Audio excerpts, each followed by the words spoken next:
She was thrown out of the room in front of everyone, brazenly, like a dog. In front of hundreds of people, she was publicly disgraced. No one stood up for her. Instead, they shouted and laughed out loud. She had come to the party with good intentions, but they treated her like garbage. And they were so wrong, because the woman they had just humiliated was the wife of the most powerful person in the room. She stood in the cold marble lobby of the Grand Astoria Hotel, the hem of her thrifted navy gown brushing against the polished floor, utterly unaware that in the next 5 minutes, she would be escorted out as if she were an intruder. The warmth of the chandeliers did nothing for her. Eyes flicked toward her like insects, curious, dismissive, cruelly amused. "Ma'am, this is a private event," the concierge said, already gesturing for security. His voice was polite in the way that made it worse. Caroline's mouth opened, then closed. She glanced down at the silver script on her embossed invitation, then up at the towering doorman now approaching. "I'm a guest," she said, her voice steadier than she expected. "My name is Caroline Wexler." "I'm afraid there's no Wexler on the list," the concierge replied, tapping his tablet, not bothering to show her. Behind her, someone stifled a laugh. Perhaps the guest list was miscommunicated? Before she could respond, the doorman's gloved hand gently, firmly, touched her elbow. It wasn't the embarrassment that burned. It was the certainty. She had been dismissed before. As a waitress. As a girl with the wrong shoes. As a woman who didn't fit. Outside, the night was sharp and unkind. Caroline didn't cry. She pulled her wrap tighter and walked toward the dark corner where her rideshare was supposed to meet her. But the sidewalk was slick with mist, the streetlights blurring. Inside the ballroom, a man stood before a champagne tower, glass untouched in his hand. He was in his late 40s, salt darkening the edges of his otherwise sharp hairline, his tuxedo impeccable, but his expression distant. Jonathan Ellsworth, CEO of Ellsworth Biopharma, billionaire by both innovation and acquisition, hadn't smiled all evening. His wife was late. Or so they assumed. "Should we give her 5 more minutes before the toast?" someone asked beside him, laughing nervously. He nodded, but his mind wasn't with them. His phone buzzed.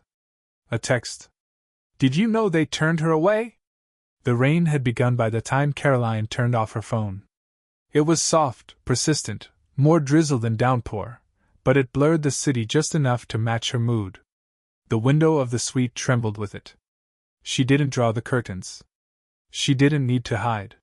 He would come soon. Of that, she was certain. The silence of the room was expensive, quiet not by virtue of isolation, but insulation. Thick walls. Soft carpets. A world apart. When the knock came, it was gentle. 3 taps. Then the soft hiss of the electronic lock disengaging. Jonathan entered like a man walking into a confession booth.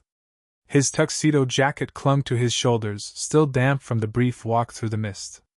He closed the door behind him, not looking at her right away. Caroline didn't move. Didn't speak.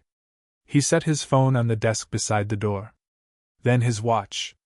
Then the cufflinks, platinum, discreet, impersonal. One by one, he stripped the symbols of his world off, as though they might explain what had happened. Finally, he looked at her. "I should have been there." Caroline's voice was quiet. "You were." He stepped closer. "Not where it mattered." She nodded once, almost imperceptibly. Her dress was wrinkled now, the dampness at the hem creeping upward. She hadn't changed. Hadn't even taken off her earrings, small sapphires he'd given her for her birthday 2 years ago. She'd worn them for courage tonight.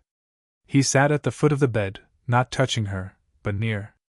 "They didn't know who you were." She turned then. "Exactly?" He winced. "Caroline. It's not about the list," she said. "Not really. It's the fact that no one recognized me. No one thought, even for a second, that I belonged in that room." He reached for her hand, and to his surprise, she let him take it. "Do you know what they called me at the door?" she asked. "A hopeful +1. Not even a guest." Just someone trying to sneak into a world that isn't mine. He was silent. Caroline's fingers tightened in his. That world is yours. It doesn't have to be. But it is. She stood then, abruptly. Moved to the window, her silhouette pale against the glass. And that's the problem. You think you've protected me by keeping us private. But privacy is a choice you get to make. I just disappear. Jonathan stood too, his voice low. It wasn't meant to be like this. I know, she said. But it always ends up like this. He stepped closer. Not touching her. Just near. The way he always did when he wanted to offer more than words but didn't know how. I told myself it was about protecting our peace, he said. That we could be together and keep the chaos out. But maybe I was protecting something else. Caroline turned. Like what? He hesitated. Control. My reputation. The illusion that nothing in my life had ever been unpredictable. She looked at him. Really looked. You're a billionaire, Jonathan. You control the narrative. But you left me to explain myself tonight. He nodded, the weight of her words not lost on him. And then, quietly, I'm going to fix this. Her laugh was soft, tired. That's the thing about humiliation, it's not something you can undo. It doesn't come with a refund. He stepped forward. Not undo. Change. I want the world to know. She raised an eyebrow. Know what? That I'm married, he said. To the only person who's ever made me want to be better than I am. The silence that followed wasn't cold. It was full of breath, of memory, of 10 quiet years lived behind closed doors. And then, Caroline said, Then you'd better start with your mother. Jonathan flinched. Because if she finds out from the press, she added, you'll have bigger problems than a black tie scandal. They both smiled then. Just a little. Progress, like forgiveness, came slow. He frowned. The message had no name. Just a number he half recognized. Beneath it was a photo. Blurry. Street lamplit. It was Caroline. Walking away from the entrance, dress soaked at the hem, dignity wrapped tight around her shoulders like armor. And just like that, the color drained from his face. He handed his champagne to the nearest guest and left the ballroom without a word. 10 years ago, they had met at a charity medical conference. She was a guest speaker, young, reserved, a public health advocate fighting for community-based pharmaceutical access. He was the keynote, the man who'd just bought the patent to a drug she'd spent 3 years campaigning to make generic. They'd argued, then debated, then had coffee. He remembered thinking she had the sharpest mind he'd ever met. She remembered thinking he was the loneliest rich man she'd ever seen. But they had kept meeting. Quietly. In Boston, then Geneva. And when she vanished from her own work 5 years ago, moving to a small town outside San Diego, people whispered she'd left medicine behind. What no one knew was that she'd left to protect him. And now, the same world that had never quite welcomed her, had rejected her in front of his peers. Treated her not as the woman he came home to each night, but as a mistake with bad shoes. By the time he reached the street, she was gone. The doorman was hesitant. She claimed she was a guest, sir, but... Jonathan didn't answer. He pulled out his phone. No missed calls. No messages. Only silence. But that silence screamed now. Back in the suite, away from the crowds, from the people who used her name like a question, Caroline sat on the edge of the bed, one shoe off, hands frozen around the phone she couldn't quite bring herself to use. Until finally she did. One text. 2 words. You saw? The reply came instantly. I'm sorry. I'm so sorry. She stared at the screen, then out the window at the city she never quite belonged to. The gala would end. Apologies would be made. Someone would lose their job for the oversight. But the damage wasn't there. It was in the fact that after all these years, after love, and sacrifice, and silence, she had still been mistaken for someone who didn't belong. And maybe, just maybe, that had been true all along. Margaret Ellsworth lived in a limestone townhouse on Beacon Hill with a doorman who knew the names of her grandchildren's tutors and a reputation for speaking softly, with words that could cut marble. She answered the phone on the first ring.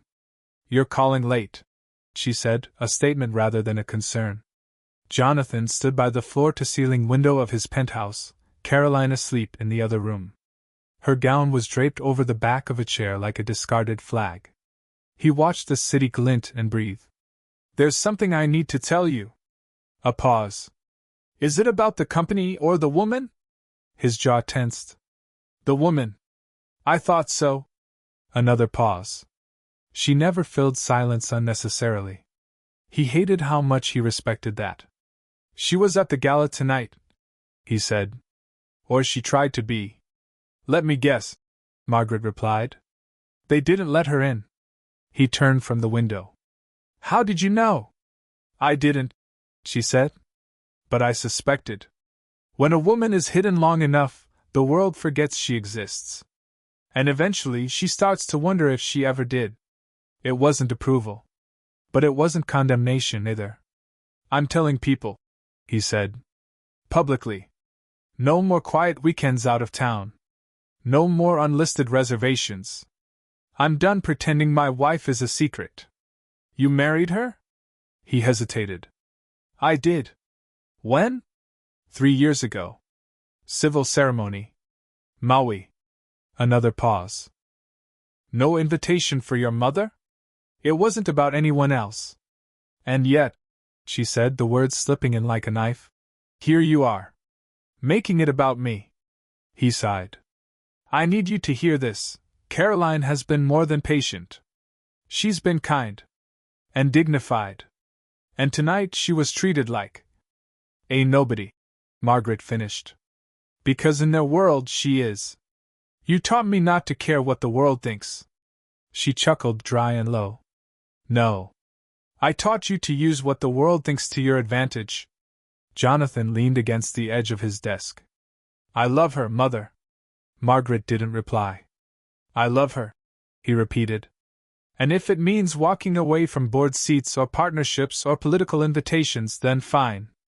I've spent 20 years building a legacy of influence. I'm ready to build a legacy of truth." That finally silenced her. After a long moment, she said, "Then let me help you." He frowned. "What?" "I have connections. Friends in society who trust my word more than they trust their own instincts. If we're going to do this, we're going to do it right." "We?" "You're my son," she said. "Which means she's family. Whether I like her or not is irrelevant. She's not asking for a spotlight."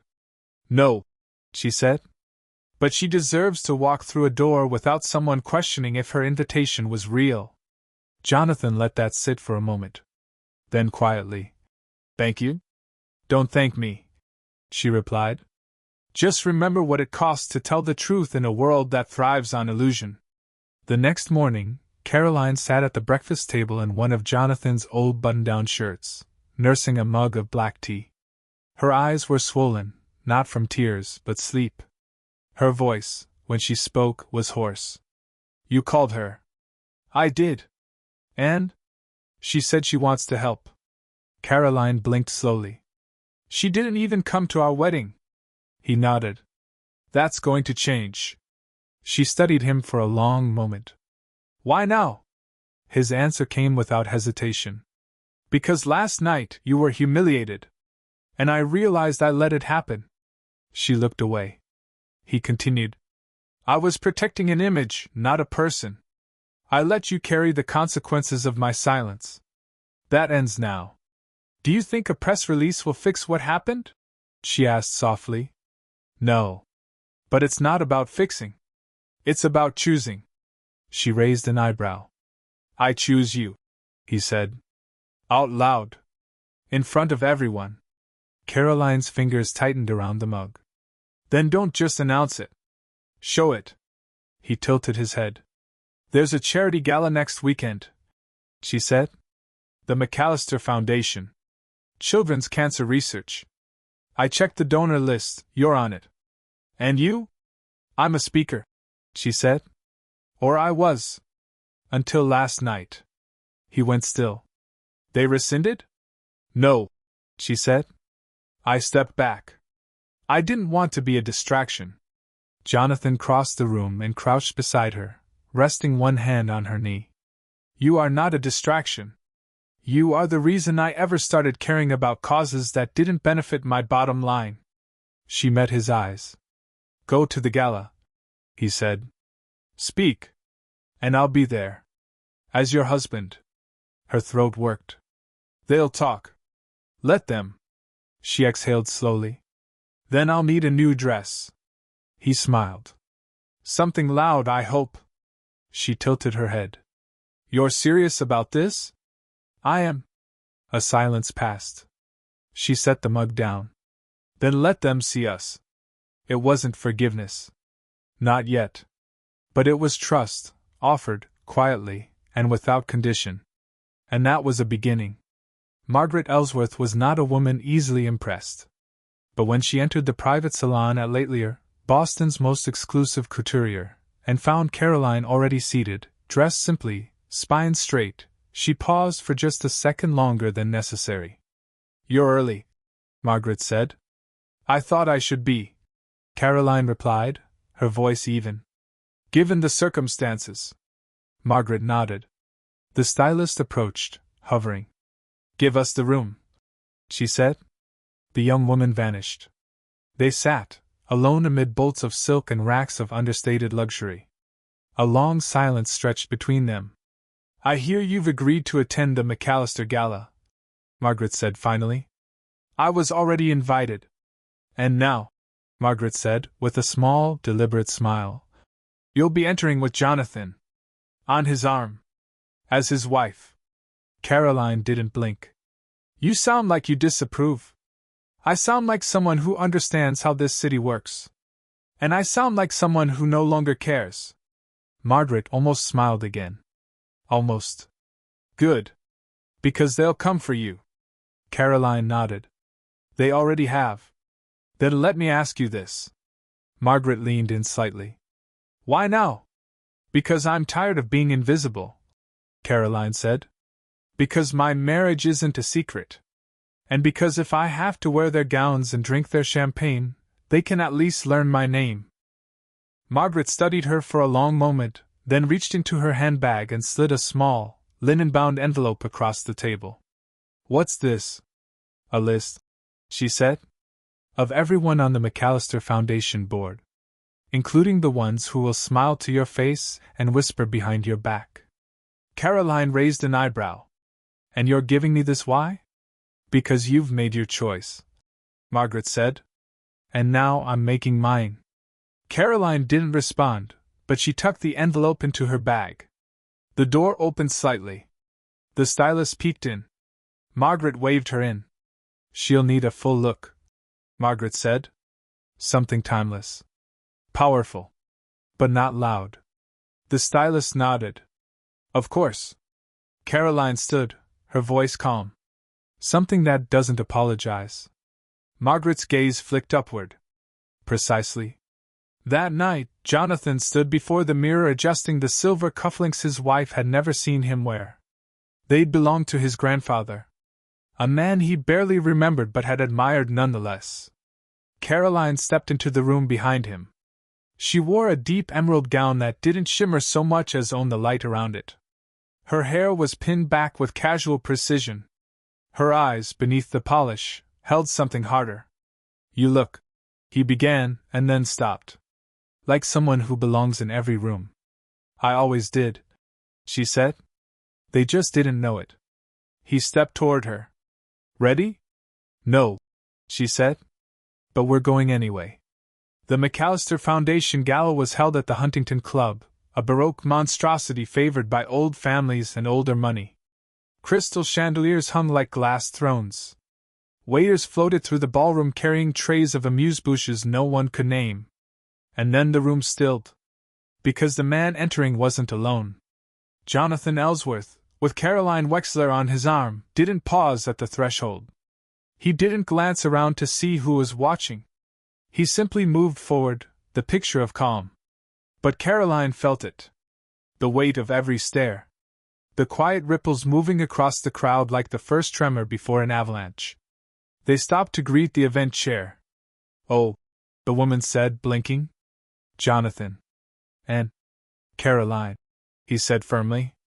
"My wife." There was a pause. A heartbeat too long. The woman smiled too widely. "Of course. A pleasure." Caroline extended her hand without hesitation. Her voice was soft but controlled. "I look forward to your introduction before my speech." Another pause. "Yes. Yes, of course." They moved on. Jonathan leaned in, barely a whisper. "You're perfect." Caroline's lips curved into something that wasn't quite a smile. "No. I'm prepared." She took a glass of champagne from a passing tray, holding it like a shield. Across the room, she spotted Margaret. The older woman met her eyes and gave the faintest nod. Allies now. Of a kind. She didn't look for approval. Only acknowledgement. And she had it. Backstage, a woman from the foundation handed Caroline a microphone. "You'll speak after the tribute video." Caroline nodded.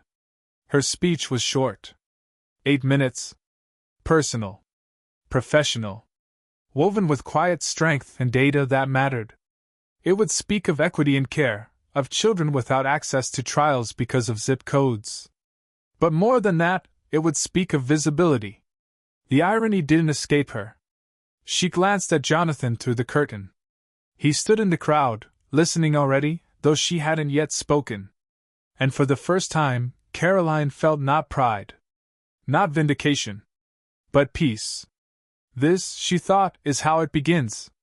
There was a stillness that overtook the room as Caroline stepped onto the stage, an unnatural hush that wasn't about reverence so much as a collective inhale.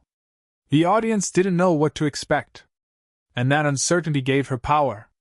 She walked to the podium with practiced calm, her heels soundless against the polished floor, the emerald green of her gown catching the stage lights like a statement made in silk. Behind her, the tribute video faded to black. The screen went dark. The only light now was on her. She adjusted the microphone. "Good evening," she began. Her voice was even clear. "My name is Caroline Ellsworth." The name landed like a dropped glass. A few in the audience blinked. Some whispered. Others stilled entirely. "Yes," she continued, with the hint of a smile. "That Ellsworth. But tonight, I'm here as something else." She let the silence sit. Held it like a blade. "I'm a former public health strategist. I've worked with policy teams on vaccine distribution models for rural regions. I've run research for nonprofit pharmaceutical trials in underserved communities. And for 5 years I disappeared." Another pause. The room was still listening. Intensely. "I disappeared not because I stopped caring about medicine, or equity, or children dying from diseases we already know how to treat. I disappeared because the rooms I fought to enter started to close. Quietly. Subtly. Until I stopped knocking." A flicker of motion in the crowd. A woman, older, in pearls, tilted her head. Caroline pressed on. "Visibility," she said, "is more than appearance. It's validation. It's access. It's being allowed to speak and being heard when you do." She looked at no one and everyone. Her eyes were steady. Her voice gained weight. "There are children in this city, tonight, whose diagnoses are delayed not because the science is insufficient, but because their families live in zip codes no donor Gala ever mentions. There are mothers who ration medicine to make rent, fathers who sit in clinics praying for lottery-like access to pediatric trials. And all the while, people in rooms like these, rooms I've sat outside for years, pretend the system is working." No one moved. Even the waiters had stilled near the sidewalls. "And so I'm here not because I want applause. I'm here because silence isn't neutrality. It's complicity." A slight swell in her voice now. Not anger. Precision. "We can build biotech empires and fund research centers. But if we do not listen to the people affected, if we do not see them, then we are building glass towers with no foundation." She paused again. And then, softer, she said, visibility is the first step to dignity. Not just for patients, but for everyone we choose to exclude. The final words hung in the air. She stepped back. No flourish. No smile. Just truth. And then it happened. The first clap was hesitant. Then another. Then a wave of applause that gathered force, rolling forward like a storm that had just found direction. Not loud, at first. But real. Jonathan stood. Not as a cue, not to lead, but because he had to. Because her words had filled something inside him he hadn't known was hollow. Others followed. A standing ovation. But Caroline didn't linger to bask in it. She walked off stage with the same measured grace she'd entered, and didn't look back. Backstage, the event coordinator stammered as she approached. Mrs. Ellsworth, that was necessary, Caroline said quietly. Jonathan met her behind the curtain, his expression unreadable for a moment. Then he reached for her hand, and held it as if anchoring himself. That wasn't a speech, he said finally. That was a reckoning. She nodded. It had to be. I've never been prouder of you. Her expression softened. Even after all the chaos I just kicked up. Especially because of it. A commotion near the stage drew their attention. A woman, mid-60s, designer silk, steely eyes, was approaching them through the side aisle, cutting through the chatter like a blade. Mrs. Ellsworth, she said. I'm Pamela McAllister. Caroline straightened. Jonathan's hand didn't leave hers. Pamela offered hers. That was the most honest speech I've heard in this room in 20 years. Caroline hesitated, then took it. I'd like to speak with you, Pamela said. About joining our advisory board. Caroline blinked. I thought I was too much of a distraction. Pamela's mouth twitched. Not anymore. Now you're a threat. And this city needs a few more of those. She left them with that. Jonathan turned. You're shaking. Caroline exhaled. I've never done anything like that before. He leaned in. You were magnificent. She squeezed his hand. Let's go home. Back in the penthouse, Caroline stepped out of her shoes and set the clutch on the table. She didn't speak until she'd unpinned her hair. Then, what happens next? Jonathan walked to the bar, poured 2 glasses of water. Whatever you want. She took the glass but didn't drink. They'll come for me harder now. Then they'll come for me too. She looked at him for a long moment. I meant it, he said. All of it. No more silence. She stepped closer. Then it's time I stopped hiding too. He frowned slightly. She walked to the credenza, pulled out a slim leather folder, and placed it on the table. Her research, 10 years old, updated last fall. Peer-reviewed. Ignored? Jonathan opened it. As he read, his face changed. You wrote this? She nodded. I never stopped working. Just stopped being seen. He looked up at her. We need to publish this. We need to build it. No, she said. You need to fund it. I'll build it myself. And for the first time that night, Jonathan smiled, not with pride, but with something like awe. The headline hit the wires by dawn. Jonathan Ellsworth's secret marriage revealed at McAllister Gala. Meet the woman behind the silence. It was the photo that made it real. Caroline, mid-speech, eyes clear and unflinching. The caption didn't name her achievements. It didn't mention her work or research. Just, the hidden wife of Boston's most elusive billionaire. Caroline sat at the kitchen island, her phone buzzing every few seconds, emails, texts, missed calls. She hadn't touched it. Jonathan placed a mug of coffee beside her. Cream, no sugar. She didn't lift her eyes from the screen. They're calling me an enigma now. As if I've been lurking in the shadows waiting for a dramatic entrance. He leaned on the counter across from her. They'll move on. No, she said. They won't. Not for a while. And not before they try to make me into something I'm not. He nodded slowly, understanding. Then we take control. Caroline looked at him. Of what? The narrative. Margaret called at noon. Her voice was sharp, efficient. The Post wants an exclusive. So does the Globe. And Vantage is preparing a profile for their next feature on women in biotech. Caroline rubbed her temple. I'm not a brand. No, Margaret agreed. But you are a symbol now. And if you don't define what you stand for, others will. Caroline hesitated. What would you do? Margaret didn't pause. I'd give one interview. Just one. On your terms. And I'd make it impossible for anyone else to spin your story without looking foolish. Caroline sighed. I hate this. Margaret softened barely.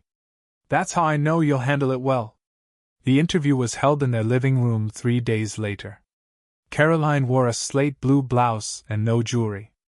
No stylist. No media coach. Just herself. The journalist, a calm woman in her 40s with a background in science reporting, set down her recorder and said simply, This is off the record, thank you. For that speech. Caroline gave a small smile. On the record is fine. I meant every word. The conversation was quiet, intelligent. No questions about gowns or wedding dates. Just medicine. Equity.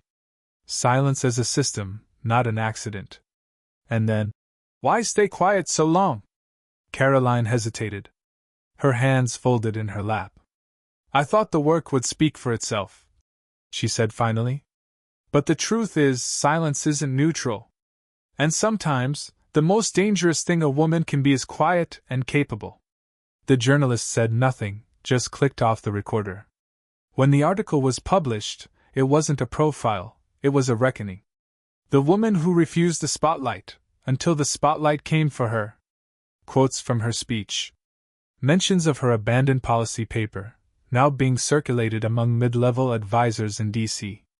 A sidebar on the Pediatric Equity Foundation she was launching, funded quietly by Jonathan but led entirely by her. It trended within hours. Jonathan's phone rang with partnership requests and photo-op offers.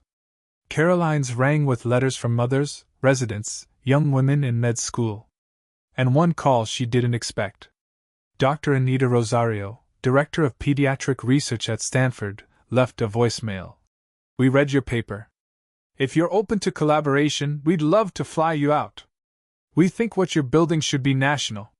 She listened to it twice before calling Margaret. She's serious, Caroline said. Of course she is. What if it's too fast? Margaret's answer was curt. You've had 10 years of silence. You've earned some acceleration. That night, Jonathan opened a bottle of wine. They drank on the balcony, the city glittering below. Tomorrow, Caroline said. I'll book the flight to Palo Alto. Jonathan nodded. I'll hold the fort here. She watched him for a moment. Are you sure this is what you want? He met her gaze. I want the world to see what I've always known. That I married the most extraordinary woman in the room. Caroline smiled faintly. Even when they tried to escort her out? Especially then. He raised his glass. To the woman they tried to erase. She clinked his glass with hers. To making that impossible. And somewhere below, in a newsroom, or a boardroom or a classroom, another woman read her name and felt something shift, something small, but seismic.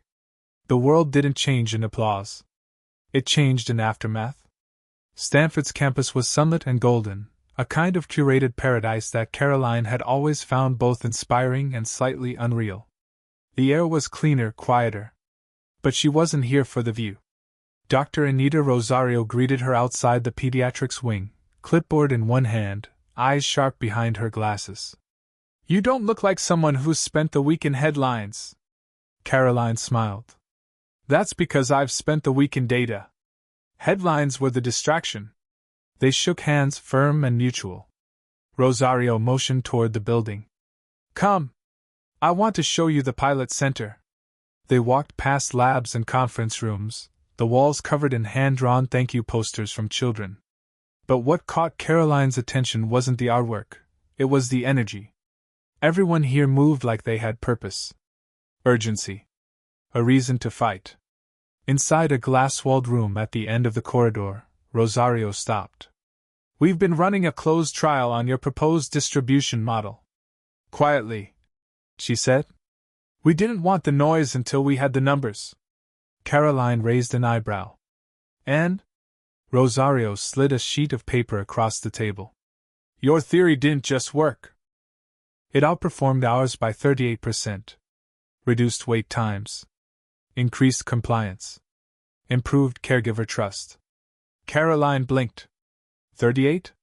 Rosario smiled. "That's not a margin. That's a revolution."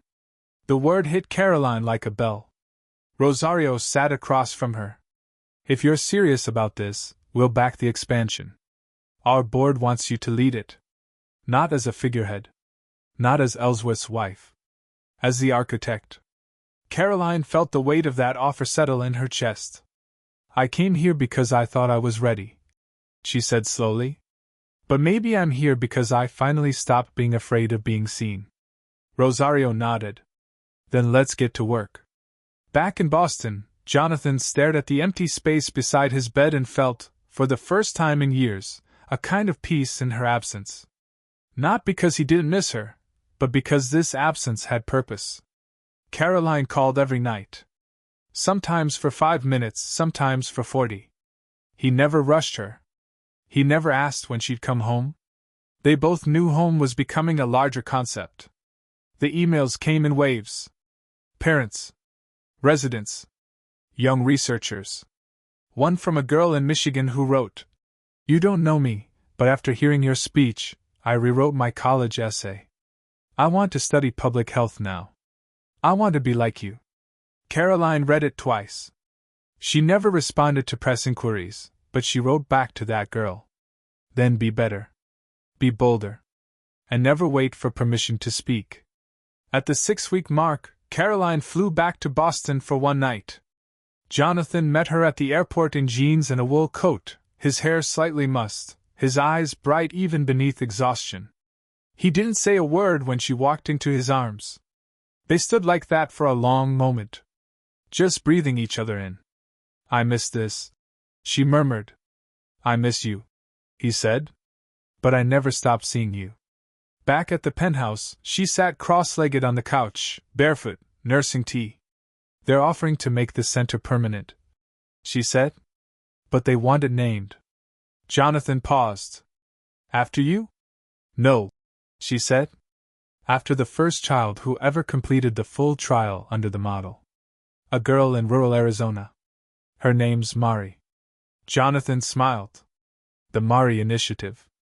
Caroline nodded. "It's not about who designed the system. It's about who survived it." 2 days later, Caroline returned to Palo Alto. Jonathan watched her plane disappear into cloud. And he knew something now that he hadn't before. This wasn't the end of the story. It was only the laying of the first stone.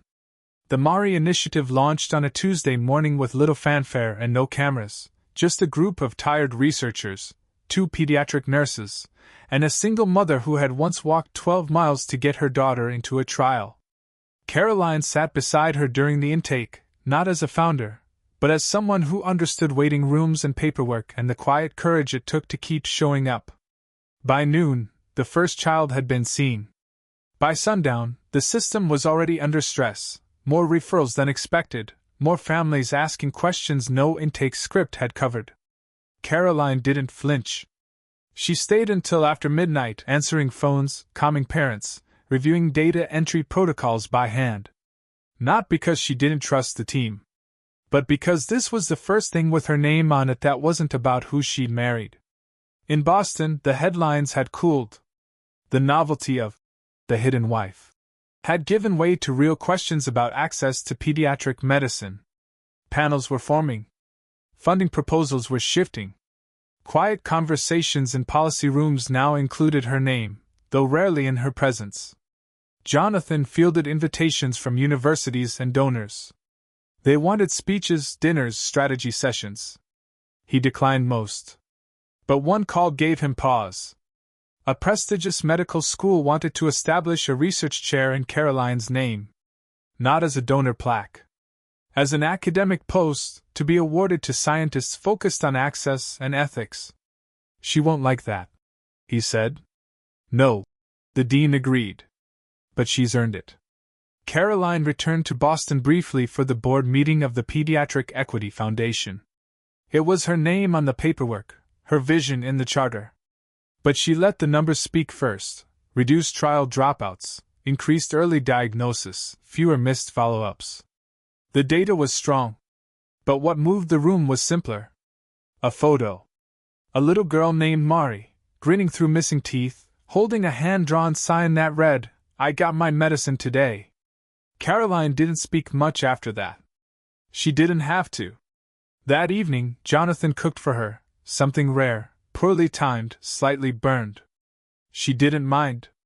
They ate on the terrace, wrapped in fleece, watching the lights across the river shimmer like another world just out of reach. "I saw the proposal," she said softly. "The research chair." Jonathan didn't look up. "I thought you might." "I won't accept it." He nodded.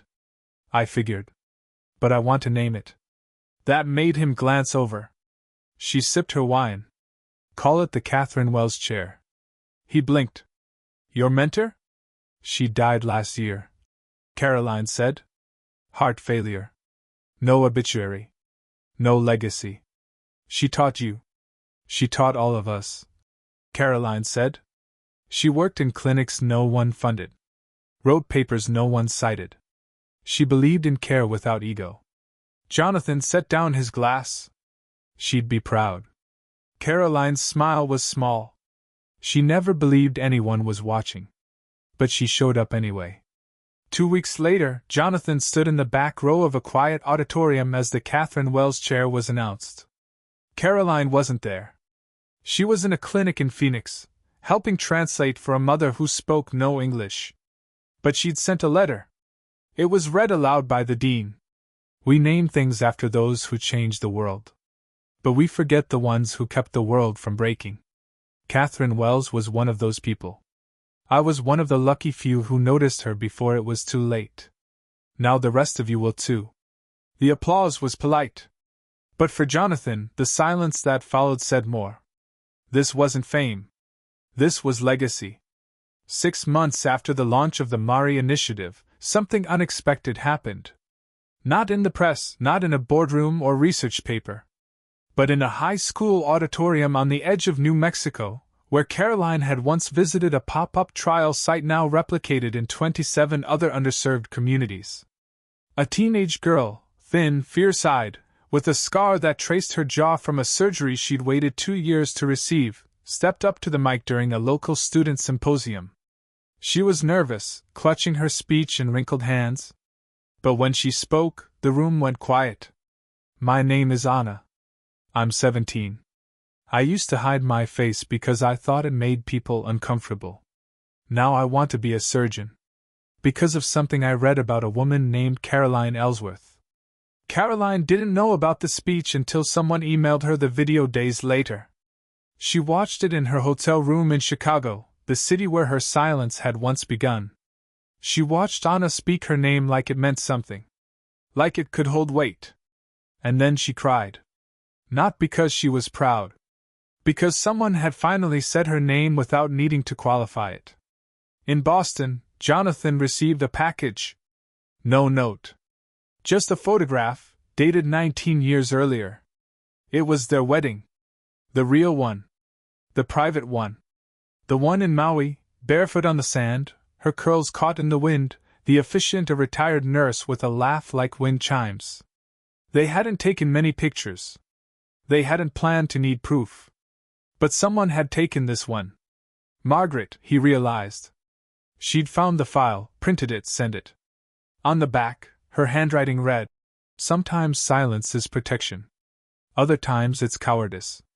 Thank you for learning the difference." Jonathan framed it. Put it in the foyer. Caroline noticed it the next time she flew home. She said nothing. But she touched the frame once, gently, on her way past. As if confirming something had finally settled into place. Later that night, they sat at the edge of their bed, both exhausted, either quite ready to sleep. "There's something we haven't talked about," Jonathan said. She looked over, wary. Your name, he said. Caroline tilted her head. What about it? You've never changed it, he said. Legally. I never wanted to feel owned, she said simply. I know. Silence stretched between them.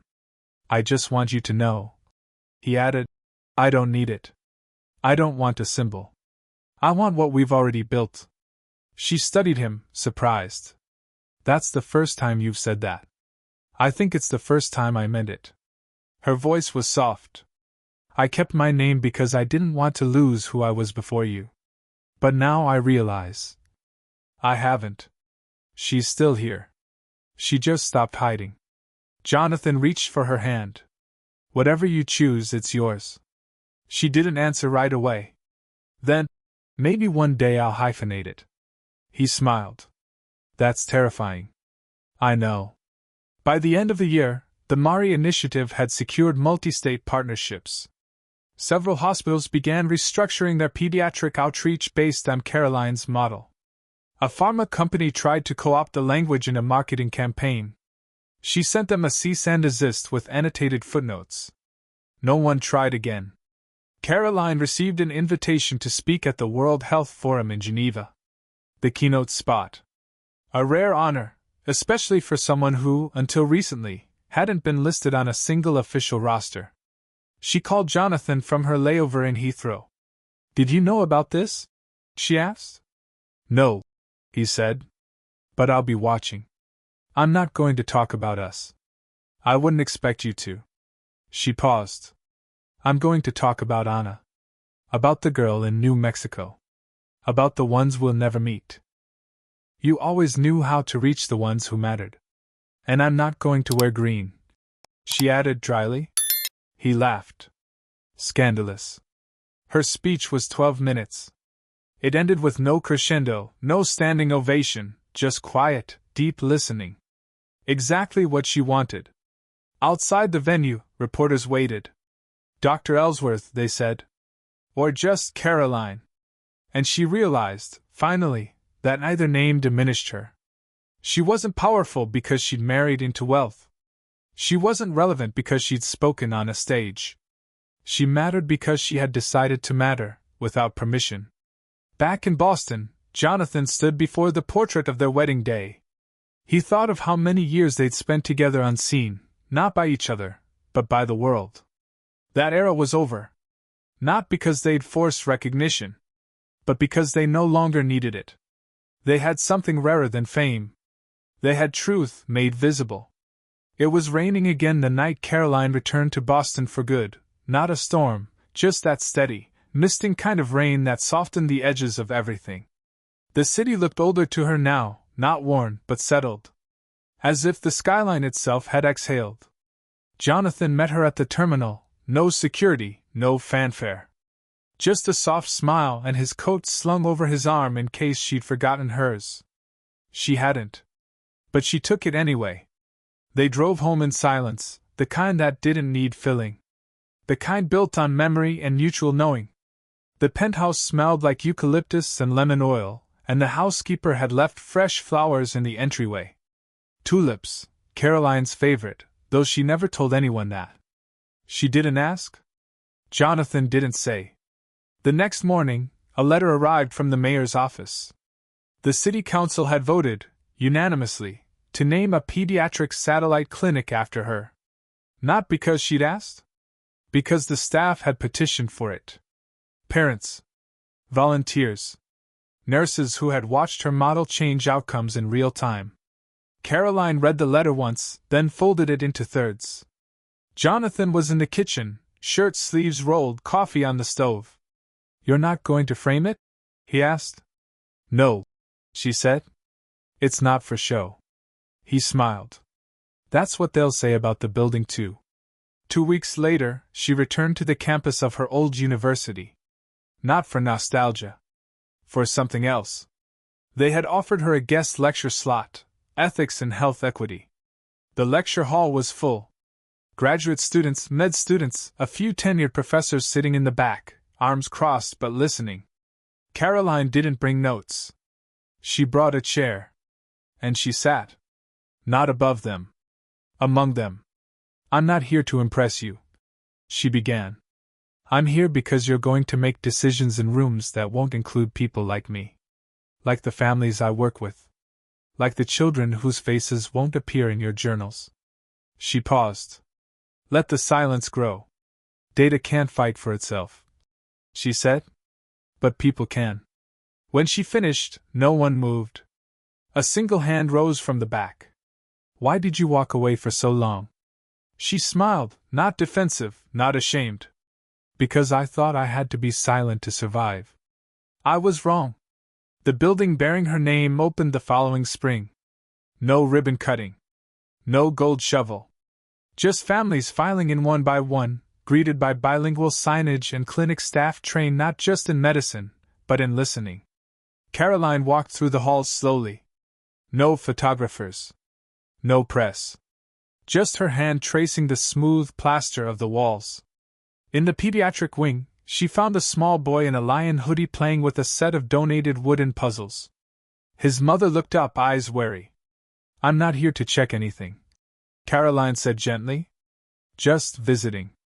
The woman nodded. They said you made this place happen. Caroline looked at the boy, who was now stacking pieces with methodical focus. No, she said. You did. I just gave it a door. That night, Caroline and Jonathan hosted a dinner. Not a gala. A dinner. 12 people. Doctors. Advocates. 2 women from the West Texas trial site. A 16-year-old who had aged out of the program and now worked as an intern in a city clinic. They ate grilled vegetables and drank inexpensive wine. No one mentioned wealth. Or power. Or legacy. And for the first time, Caroline looked around a room and felt exactly what she had been denied for so long. Not recognition. Not validation. Belonging. Long after the guests had gone, Jonathan found her standing on the terrace, barefoot, rain misting her hair. You all right? He asked. She turned to him. They stayed for hours. I noticed. They didn't ask about you. He smiled. They didn't have to. She stepped into him, head on his shoulder. Do you remember the first gala? He nodded. I remember the doorman. I don't, she said quietly. Not his face. Just the way it felt. He wrapped his arms around her. So what do you feel now? She was quiet for a moment. Then, like I walked into the right room. And no one asked me to leave. Jonathan kissed her temple. Welcome home. And under the city's soft rain, beneath a sky that no longer watched in silence, Caroline finally believed it. This wasn't a conclusion. It was a foundation. Something built not to be admired, but to last.